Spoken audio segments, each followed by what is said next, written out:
Hello and welcome to the 2025 MIFF Schools program.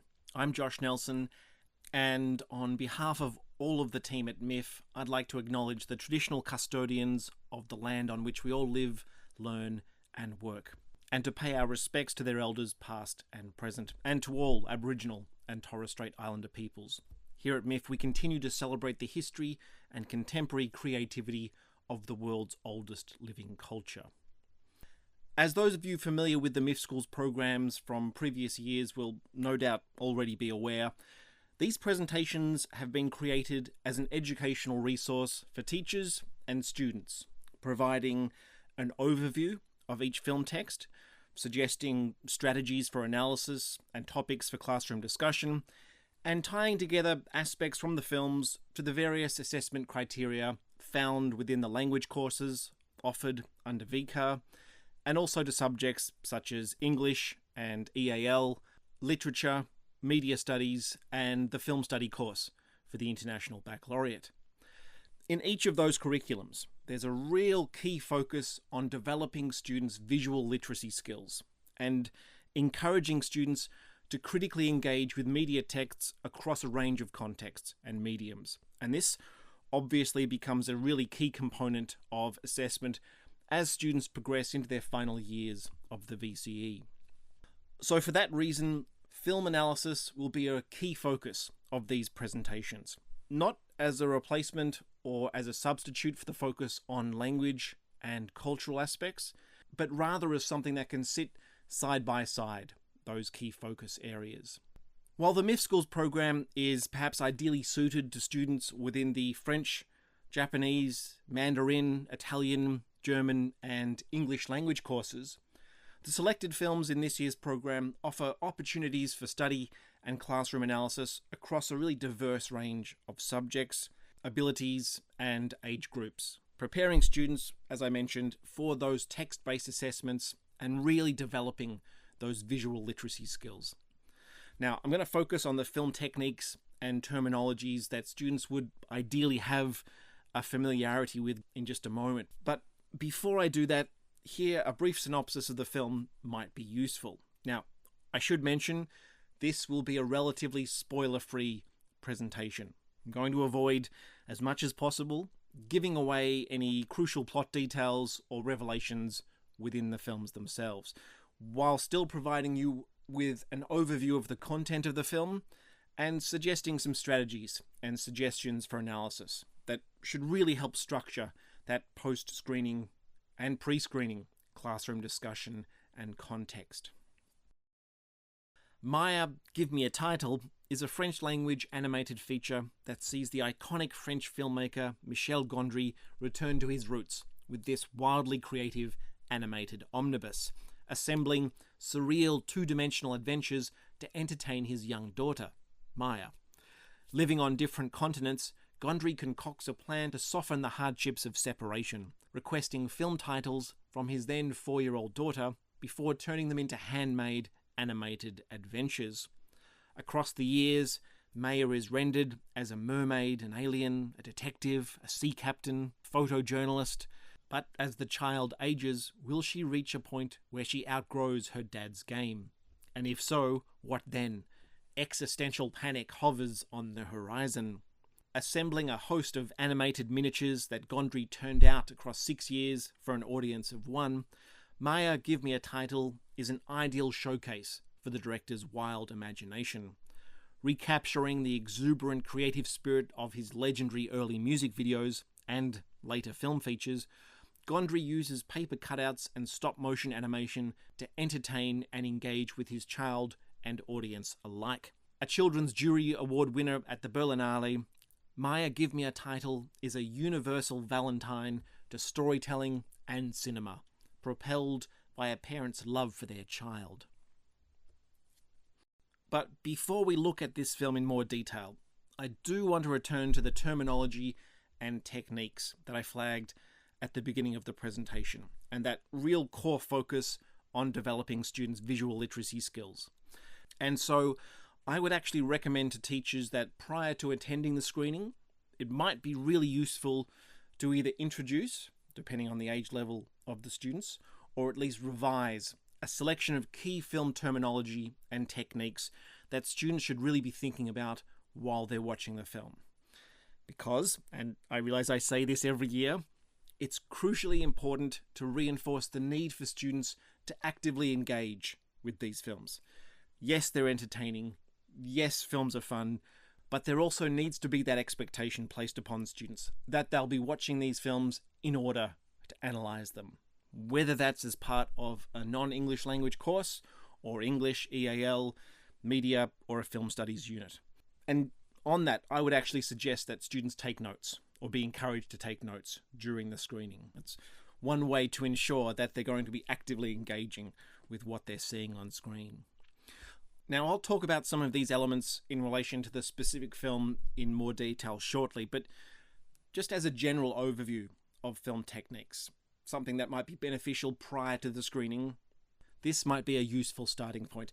And look, there's no shortage of film resources online that can assist in that process, whether that's on YouTube or in, say, textbook form. I would also really emphasize from the outset that it's important that students can firstly identify the technique that's being used, that secondly, they can understand its general function in the context of film language and filmmaking, especially in terms of creating meaning within the film itself from a filmmaker's perspective. And then thirdly, that they can apply that knowledge to an analysis of the specific text in the context of the narrative, the characters, the themes and ideas that the film's exploring. And it's very difficult to achieve that final outcome unless those first two learning aims have been properly established and understood. And so with that in mind, some of the basic techniques that students should ideally be familiar with are things like cinematography, whether that's the close-up or a wide-angle shot or camera movement, the various components of mise-en-scène, which incorporates elements such as props, costumes, the use of lighting, the blocking of actors, the composition of the frame, where relevant, music and also lyrics, sound, dialogue, the use of voiceover, editing, narrative structure and story elements, and also visual motifs and symbolism. And so, as I mentioned, these are effectively the building blocks of filmmaking. So it's really essential, I think, that students have an awareness of these and come into the screenings with that awareness. So looking at the film in a little more detail now, some of the key themes that are explored within Maya Give Me a Title are creativity, the power of art, the father-daughter relationship, and family stories more broadly. There's a celebration of youth element to this film, certainly imagination, the idea of overcoming separation, and the film also looks at the creative process more broadly. Now, whenever I approach a film text with a class, I often like to start from the broader context, the big picture, and then gradually work into the focused film and scenic analysis. And there are a number of contexts that I think you could approach this film through, but primarily I think looking at the film in respect to Michel Gondry's past work would be a really valuable one, certainly for students who may not be as familiar with the director's earlier work prior to this film, certainly younger students potentially. So I think you could introduce elements of his music videos into the classroom where he uses animation. I think a great example of that would be his music video for the White Stripes song Fell in Love with a Girl, which I've got an image from there in the upper right corner, where he basically animates the band through Lego. It's one of the great music videos of all time for mine. But also I think you really want to give students maybe perhaps a sense of Gondry's signature style and the fact that these are really recurrent thematic preoccupations. He's made films previously that are about creativity or the creative process. For example, Be Kind, Rewind, a film about video store employees who erase the VHS and then have to recreate the films for their customers. A great film that you could certainly show clips from in the classroom context, mindful that you may not have time to show the entire film. Or other works such as Eternal Sunshine of the Spotless Mind, where he deals with the capacity of art for representing and dealing with loss and separation. Again, like we have in this film. very different kind of context, father-daughter relationship, as opposed to the romantic relationship in Eternal Sunshine. But again, these themes, I think, recur throughout his work, and I think it's important to give students a sense that there is a kind of continuity of Michel Gondry as a cinematic auteur.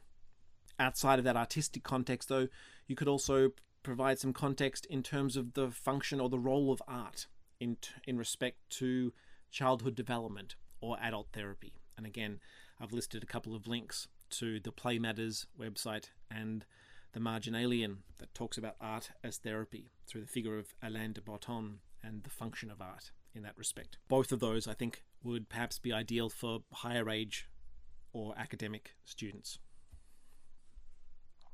Another context that I think you could draw on in the classroom discussion and post-screening analysis would be the film's production background. So interviews with the director, with Michel Gondry, I think would go a long way to enhancing students' understandings about the creative process and the filmmaker's intentions for the film.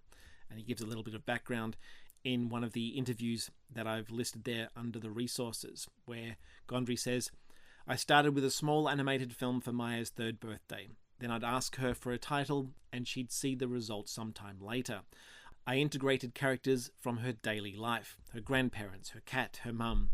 By the time I was done with the process, I had roughly 60 shorts. I created films that allowed her everyday life to drift into fantasy, not unlike a bedtime story.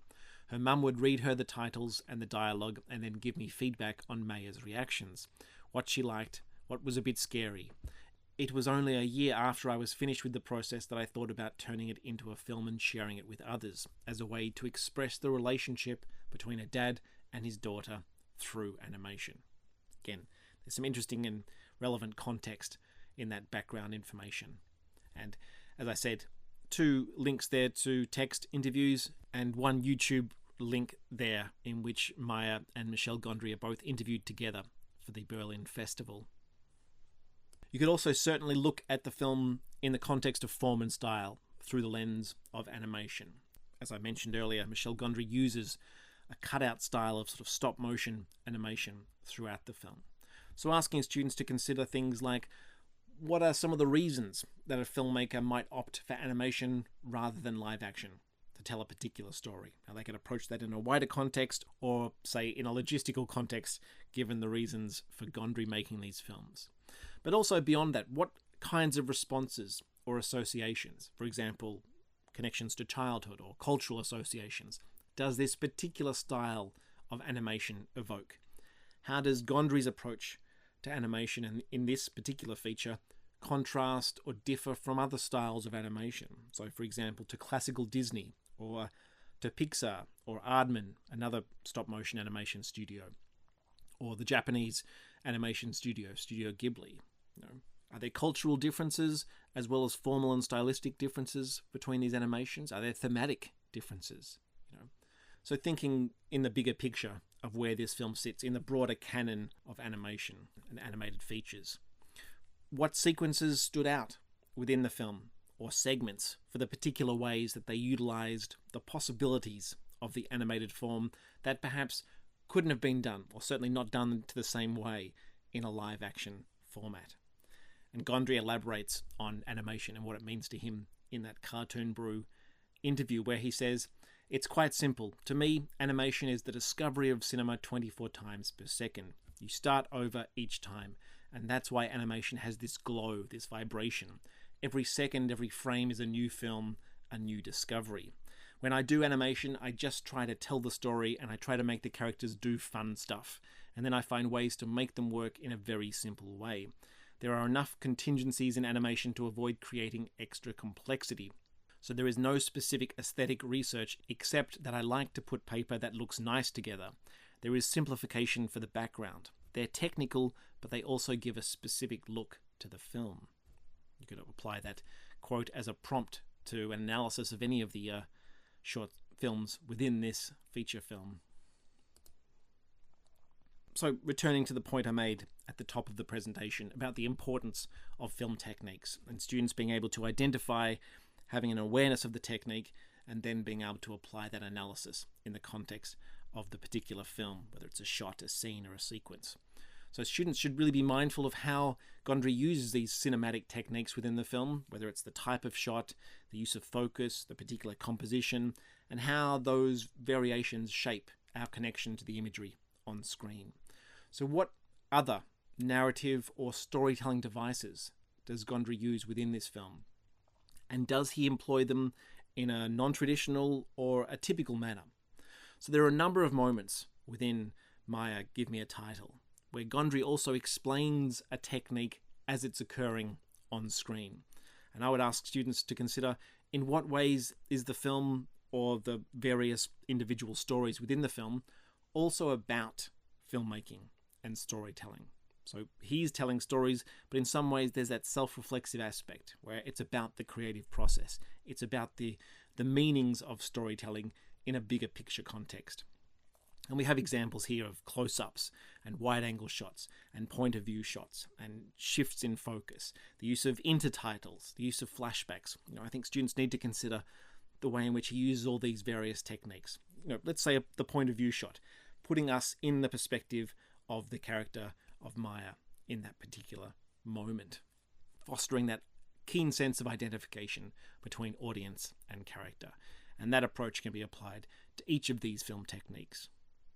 I think you could also approach this film through the lens of genre. So many of the short films that we see in Maya, Give Me a Title reflect various debts to various cinematic genres. And students could be tasked with identifying particular genre tropes or characteristics within the individual films, whether it's the Western or the disaster film, and then elaborate how Gondry's particular use of those characteristics, those tropes, might differ from, say, the traditional or classical genre examples.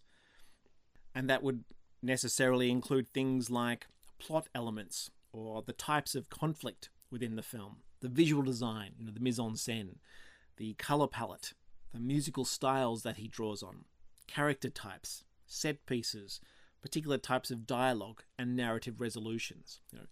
His films all have those. How do they differ from, say, the conventional disaster film or the policier/heist film, the documentary, the Western, as I mentioned, or the fairy tale? So there's significant scope here to look at the film through the lens of genre and really test and develop students' understandings of genre in a broader context. I think students could also consider the film in the context of narrative structure. So obviously the film is presented as a series of short films, each connected through the framing device of Gondry's interactions with his daughter. But what then are some of the similarities and differences between the various films? In what ways does the storytelling or the approach or the style of animation evolve over the course of the film? And here, if you were looking, depending on the age group or the academic level of the students, you could assign particular individuals or groups to report back on particular segments within the film. Have them describe or analyze or discuss the kinds of techniques that Gondry employed in that particular segment. What aspects of the narrative or the style of the animation stood out to them, whether there were story elements that were familiar or surprising, and certainly for language groups, the ways in which Gondry is using the French language. Maya, Give Me a Title also makes repeated use of text in association with the animated objects within the frame. And I think students here could consider the importance of the text, for example, as a storytelling device, and the ways that Gondry animates language within the film. And here we have two examples where we have a sort of word jumble that everything collapses, in the wake of an earthquake, or the sort of play on the term hammock and the way in which he breaks down each letter within the word to reflect some aspect of the object which is the focus of that particular short film. As he elaborates in the Cartoon Brew interview, I rarely get to talk about the letters, but they play a very important role in each segment. Not only did they have to be there, but they were also part of the text written for Maya's mother to read. So as soon as they appear on screen, I looked for ways to make them physically present and entertaining. I put myself under great pressure to cut out those letters and bring them to life. And it's one of the aspects of the film where you can see the imperfections, but also the playfulness of the medium. And I love this quote as well from the Cine Europa interview where he's asked, There are so many odd elements: horses cut in half, kleptomaniac squirrels, earthquakes. And his response is, those horses come from a storyline we didn't end up using, about Maya's hair becoming super long. She would say, "Mum, you have to cut my hair." But in French, hair sounds like horses. Chevaux versus chevaux. So apologies for my French. Her mother would say, "Why do you want to cut a horse? That's not very nice." And you would see half of the horse running around. Again, I think that's an ideal quote that brings to light the kind of playfulness with which this film engages with language. An added element which is ideal for French language groups. So looking now at some of the themes that are borne out across the film more broadly or within some of the individual films. So asking students to consider the theme of art and creativity. In what ways does the film celebrate imagination and creativity? Are the various short films sort of quote-unquote childish? And here I think students could consider the ways in which storytelling from a child's perspective differs from so-called adult conventions or traditions of storytelling. Are Maya's stories less predictable or more estranged from reality? What is it about these stories that distinguishes them from quote-unquote adult stories? And here, Gondry provides a little bit of insight into this. As he says, "When I talk to children, I treat them like adults. I have a brain or creativity that's childish, with some added complexity. It was natural to express myself this way. It's my sense of humour, my personality. If you make a bigger film, you have to compromise sometimes and make it quote-unquote entertaining. With Maya, I didn't have to compromise at all. You just play." And as I mentioned, the film in some ways is about the creative process itself. So the film reveals the processes behind the construction of the animated films. And I think in that regard, students could be asked, did they gain a newfound appreciation for the form of animation or for filmmaking more broadly after watching the film? Why might the director have chosen to incorporate the process of the animation, for example, shots of his hands arranging the cutouts, within the individual films? Does our awareness of the filmmaker's presence change our relationship to the film or to the stories? Again, Gondry chimes in, "It's more about accepting these imperfections as part of the process, because I couldn't possibly tell a full story in 3 weeks if I had to reach perfection, like most animated films. So I accept it, and I hope that the audience will do too, as long as we get the story and a little motion. And sometimes I elaborate more, I add motion and details, but most of the time it's all made to tell the story. And I think it's maybe also why people are more forgiving for the imperfections, because they still see something that a father did for his daughter." There are also a number of inserts where we see Maya herself and various other members of the family. So why might the filmmaker, given Gondry's last quote, have chosen to include these inserts between the various short films, and also having students consider how they evolve over the course of the narrative? So in what ways do these moments of, let's call them quote-unquote reality, suggest those links between the world of the filmmaker and the fantastical or surrealist worlds of the animated segments?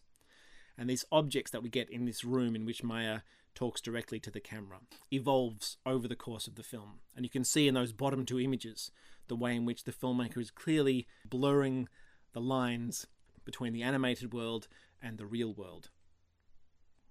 In terms of motifs that recur across the various films, both animals and the theme of family feature predominantly within the film.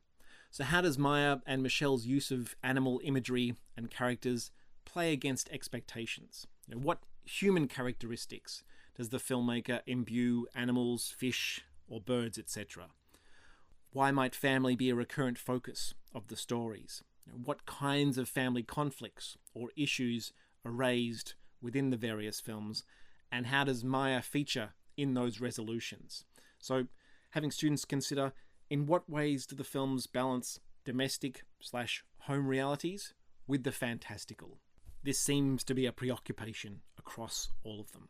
And if you think about the context in which the films are being made, it obviously makes sense. But it's important for students to be able to recognize that and elaborate on that in their analysis. for older students or certainly higher level students, I think you could also focus on Gondry's stylistic approach.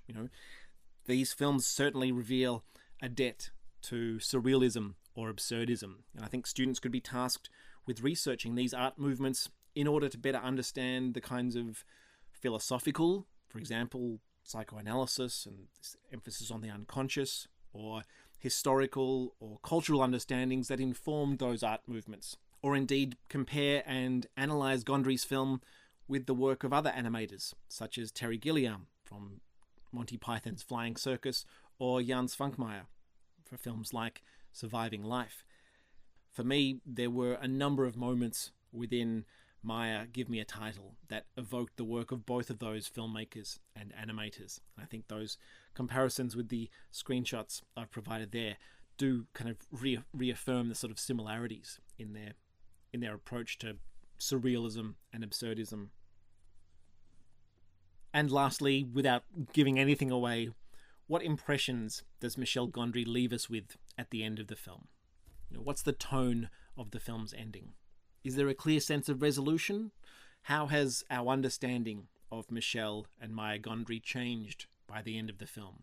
And I think students should be encouraged to consider a range of interpretations in their response to the film. There is no one right or wrong answer, as long as students can draw on evidence from the film to support their observations or interpretations.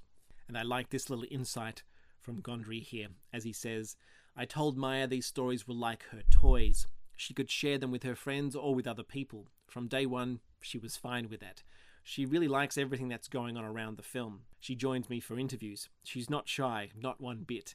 That certainly comes through in that YouTube interview that I listed earlier on, and I would encourage you to watch that or incorporate that into the classroom discussion.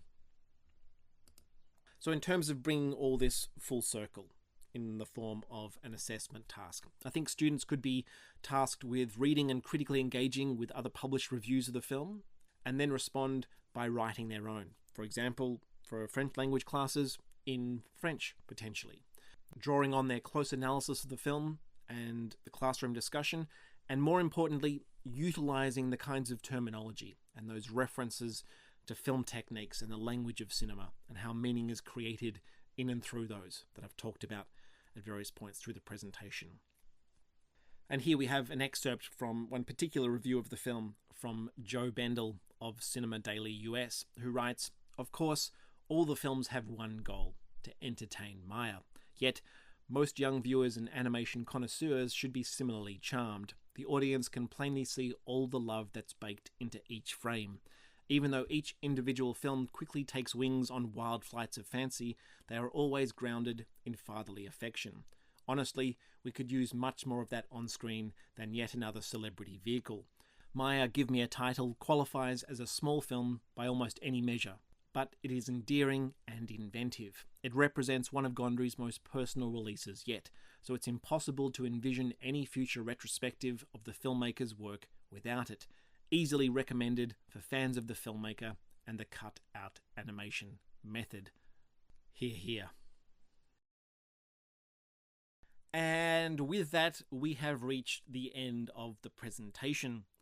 For information regarding bookings, age suitability, or additional details for all of the films in this year's MIFF Schools program, head on over to miff.com.au/schools, where you will find all the information and resources, as well as links to the rest of this year's festival program and screenings. And so, on behalf of myself, Josh Nelson, and MIFF Schools programmer Kate Fitzpatrick, we'd like to thank you for watching this presentation and to wish you a very enjoyable and, more importantly, educationally rewarding experience at this year's film festival. Thanks so much.